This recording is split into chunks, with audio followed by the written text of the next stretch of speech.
ဒီစကလုံးတစ်လုံးကြောင့်ကျွန်တော်တင်မောတင်တဲ့တက်ခဲ့တယ်အဲ့ဒါပါလဲဆိုတော့ captain ဆိုတဲ့စကလုံးကျွန်တော်ဒီတင်တဲ့ဥစားတက်တော့ agent နဲ့လောက်တာဆိုတော့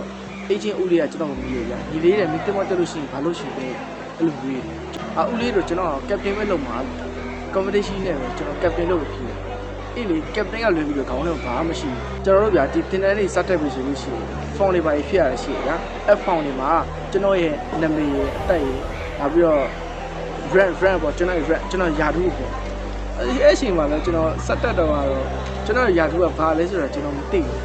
သိလားအဲ့တော့ဗျာအနားမှာဗျာကျွန်တော်နဲ့တူတူဖြည့်နေတဲ့ကိုကြီးကြောက်ရှိတယ်အခုလို့ကျွန်တော်ဒီ brand မှာဘာဖြစ်ရမှာလဲ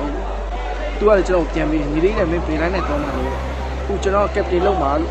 သူကညီလေးနဲ့အဲ့ဒါဆိုဒီဒီယာပဲဖြည့်လိုက်တယ်ကျွန်တော်ကဗျာဘာမသိညာမသိနဲ့ဒီယာဆိုတော့ဘာလဲဆိုတော့ကျွန်တော်မသိဘူးဒါပေမဲ့သူကဖြည့်လိုက်ဆိုတော့ကျွန်တော်ဖြည့်လိုက်တယ်ဗျာ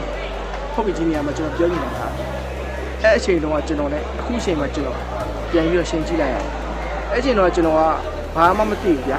ကက်ပတိန်ဆိုတဲ့စကားလုံးတစ်လုံးသိတယ်ပြီးတော့တင်မောသားဖြစ်ရှင်တယ်အဲ့ဒါတခုပဲကျွန်တော်သိရတယ်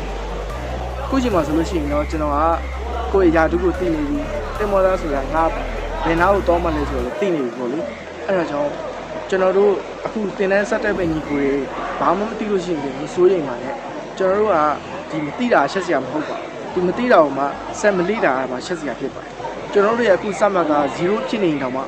ကျွန်တော်တို့ရဲ့အိမ်ဘက်က0ဖြစ်သွားမှာမဟုတ်ဘူးဒီနေ့0ဖြစ်နေရင်လည်းမနေ့ပြန်လေးလာလို့ရှိရင်ဒီ0ကနေပို့ပြီးတော့ကောင်းအောင်ဖြစ်ပါတယ်ပို့ပြီးတော့တိလာမှာပို့ပြီးတော့တက်လာအောင်ဖြစ်ပါတယ်အဲကြောင့်ညီကိုတွေနဲ့အကုန်လုံး fighting မှာအကုန်လုံးတူတူကြိုးစားကြပါမယ်